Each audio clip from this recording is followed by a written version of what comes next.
कर भी देंगे, बाद में उसको जमानत हो जाएगी। कोर्ट तो कानून देखेगी, भैया कौन सा कानून बताओ, कौन सा लगा रखा है, कानून है ही नहीं। धर्मांतरण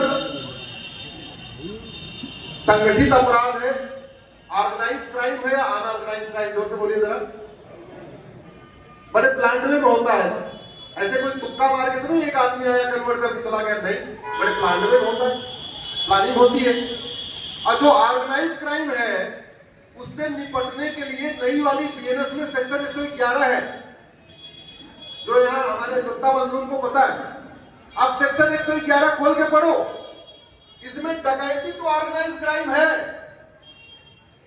लेकिन धर्मांतरण ऑर्गेनाइज क्राइम नहीं है। हमारे लिए डकैती ज्यादा खतरा है या धर्मांतरण ज्यादा खतरा है, तो बताइए जरा। धर्मांतरण, जहां हम ऑर्गेनाइज क्राइम के लिस्ट बना रहे थे, अगर उसी में हमने 10-12 चीजें लिखी हुई है क्या क्या ऑर्गेनाइज क्राइम है, अगर उसी में हम लिख देते कि कन्वर्सन भी ऑर्गेनाइज क्राइम है, तो पुलिस लगाना शुरू करती कि नहीं शुरू करती? जमानत मिलना मुश्किल होती कि नहीं होती? लिखा ही नहीं। वो कहते हैं नई बोतल में पुरानी शराब। समस्या और हो गई है, धाराओं के नंबर और बदल गए, उसको ढूंढते रहो। 420 कुछ और हो गया, 302 कुछ और हो गया, और सेंटेंस वही के वही। धर्मांतरण इनडायरेक्ट वॉर है, धर्मांतरण वेजिंग वॉर है। मुगल यहां सत्ता के लिए नहीं आए थे, ये बहुत बड़ी गलतफहमी है। सत्ता के लिए अगर आए होते मुगल, तो सत्ता उनको मिल जाने के बाद आराम से सत्ता का आनंद लेते, वो जनेऊ नहीं उतरवाते, मार मार के कन्वर्ट नहीं कराते।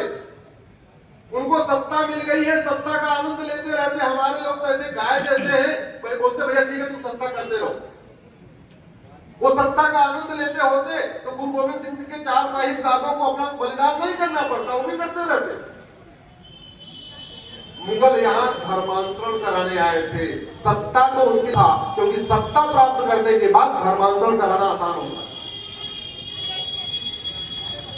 अंग्रेज कुछ लोग ईस्ट इंडिया कंपनी व्यापार करने आई है, ये वामपंथियों का सिलेबस है जो हमने पढ़ लिया और दिमाग में आज तक दिमाग नहीं लगाया। भाई अगर ईस्ट इंडिया कंपनी व्यापार करने आई थी, उसके बाद अंग्रेज भी केवल शासन के लिए आए थे, तो अंग्रेज आए शासन का आनंद लेते रहते। पूरे देश में सिविल लाइन बना बना के सारी जमीन चर्च ऑफ मिशनरीज को क्यों बांट दिया? 40 लाख एकड़ जमीन चर्च ऑफ मिशनरीज के पास है भारत में, जो 1894 वाला लैंड एक्विजिशन एक्ट है, जो सिविल के अभी हमारे अधिवक्ता वरिष्ठ अधिवक्ता जी बैठे हुए हमको पता है। 1894 का कानून जो बना था, भारत में यहाँ पे जमीनों के लिए नहीं बना था, वो बना ही था यहाँ की जमीनों को 99 साल की लीज पे चर्च ऑफ मिशनरीज को देने के लिए। उस 1894 वाले कानून के बाद पूरे देश में सिविल लाइन बनी। पूरे भारत में आप किसी भी सिविल लाइन में चले जाओ, आधी जमीन का मालिकाना हक वहां पे चर्च ऑफ मिशनरीज के पास। जो काम अंग्रेजों ने तलवार के दम पे किया, वो सारा काम, जो काम मुगलों ने तलवार के दम पे किया, वो सारा काम अंग्रेजों ने कानून बना बना के। इसलिए मैं कहता हूं धर्मांतरण इनडायरेक्ट वॉर है, वेजिंग वॉर है, और वेजिंग वॉर से निपटने के लिए बीएनएस के सेक्शन 148 में धारा है, आजीवन कारावास की सजा का प्रावधान है, लेकिन इसमें लिखा नहीं है कि conversion is a waging war. धर्मांतरण हमारी संप्रभुता के लिए खतरा है, धर्मांतरण हमारी एकता के लिए खतरा है, धर्मांतरण हमारी अखंडता के लिए खतरा है। स्वामी विवेकानंद जी कहते थे कन्वर्टेड हिंदू, कन्वर्जन से केवल हिंदू कम नहीं होता, बल्कि हिंदुओं का एक दुश्मन बढ़ जाता है। और यही कड़वी सच्चाई है, यही कड़वी सच्चाई है।